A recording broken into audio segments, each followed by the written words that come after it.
Today I'm joined by professional MMA fighter Cody Davis. Cody has Yeah, a coming fight on LFA 155 Friday, March 24th. You guys can all watch it live on UFC Fight Pass. Cody, how's the training camp been going, my man? it's been going good. By good I mean hard. Some good training partners, some good grappling rounds, good striking rounds.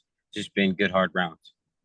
Um, I just want people to have an understanding of how difficult, how much time and preparation goes into these camps. So, can you just tell people what your day-to-day routine looks like? Um, I work at night, so when I get off work, I go straight to my striking coach, Mhm. and I get off work at 7:30 a.m. And I usually get there around like 8:30. And then I start training. I start training over there. I leave there around like 10:30. Get to CMA, get leave there around like 10:30, drive there, sit in my car, it's like 11, get to CMA, start training there at 12. Um, I go home, I sleep a little bit. I sleep because I got to go back to work at night, and then I go back to CMA at night, or I go to Coast Fitness where I train my striking at. Okay. And where do you work at night? I do security in Pasadena at the Pasadena Hotel. It's the best security you could have as an MMA fighter, right? Yeah. All right, well, just moving on to your fight. Have you watched a lot of tape on your opponent? Yeah, I've watched a lot of tape on him. Um, he's very aggressive. He has a hard left hand. He looks to land it, and he's really tough. Kind of a wild thing, if you can kind of say. But he's really tough though. And stylistically speaking, where do you feel like you can exploit some of the holes in this game? I think I can exploit some of the holes in his grappling because a lot of times when people shouted on him, was like wrestling with him, he went immediately to go grab the neck, grab the guillotine, which is not a bad thing, but I'm the type of guy that I like to be on top of you. That's my comfort zone. Right, Like I want to be on top. right. And is there any extra motivation for you to be the guy to hand him his first loss? Um, well, yeah, I never really thought about it like that. Mhm.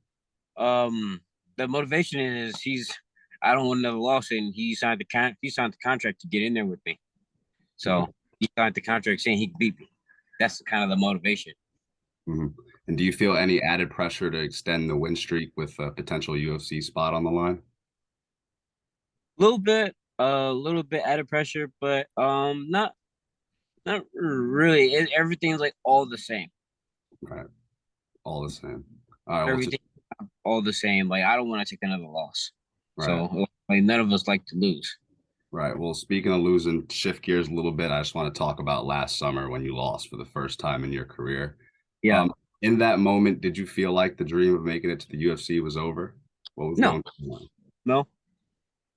No. Like even my coach Chad, he even said like I was still like for a week or two, I was like bummed about the loss. And he walked up, he told me he was like, hey, so like I see you like still bummed about the loss. So like if you so like what will happen after that fight if you win? Because after that fight, I believe I got better. So he asked, what would happen after that fight you win? Like he asked me, are you ready for the Morenos or the Figueredos or like the top guys in the flyweight division? I'm Right. like, I'm like, no, I'm not right now. But all right, well, let's keep getting better, you know. Right. Definitely a good mentality to have. But in your last fight, you picked up a super impressive first round submission victory. Sorry. So, did you learn anything about yourself and the way that you responded after a loss? Um, yeah, I learned like how to the preparation is better. Like I did a lot more strength and conditioning. A lot more focusing in my training camp. A lot more focusing in my training camp, and just kind of just listening more. It was just a better experience for me. Right. And like even like the weight cutting, it was better. The weight cut experience is better because I remember when I fought Kamako, I was not in a good mood that whole week. You can ask my team. I was not in a good mood that whole week, but my whole mood had changed and everything. Right. And you mentioned some of the coaches at CMMA. How they helped you evolve your game? Just the mindset on them. like Victor, like Vic Chad, like Josh Burnett and our wrestling coach Dave. We always talk about finishing, and even we always talk about like finishing our opponent. Right. And also after that fight as well, I feel like my IQ it's like gone up. Like after that fight, even like my boxing coach, my striking coach, Coach James, even though he's my striking coach, he gives me a lot of like he gives me a lot of like game on he keeps it honest with me with MMA, with everything. Like I was looking at stuff I was doing when I was on the ground. I was like turning my back. I was doing the stuff I normally don't do. I was doing the stuff I normally didn't do. I was giving him those takedowns by getting too close to him while punching. While I should have just stayed out and just kept it at a kicking range. And it was kind of like, yeah, that's kind of it basically. I felt like my IQ just kind of went up. Right. Well, when you lie down at night and you start thinking about Friday, how do you envision this one going down? I visualize a finish. First or second round finish. Submission or a TKO? I prefer submission, but either way it comes. All right. And if you get the job done, what is it that you want next? I want spaghetti and meatballs. You gotta indulge after, right? Some spaghetti, meatballs, and some pizza. But I'm focused on this guy right now. He's a really good guy, tough guy. So well, before I let you go, I want to play a little rapid fire question game if you're down. I'm gonna have 10 questions. They're all gonna be fighting related. Answer as quickly as possible, and if you want to offer any explanation, feel free. Okay. All right. Let's go. You got Adesanya or Pereira coming up. Who you got? I'm gonna go Pereira. Leon Edwards or Colby Covington? Say it again. Leon Edwards or Colby Covington? Colby Covington. John Jones or Stipe? Oh, John Jones. Aljamain Sterling or Henry Cejudo? Cejudo.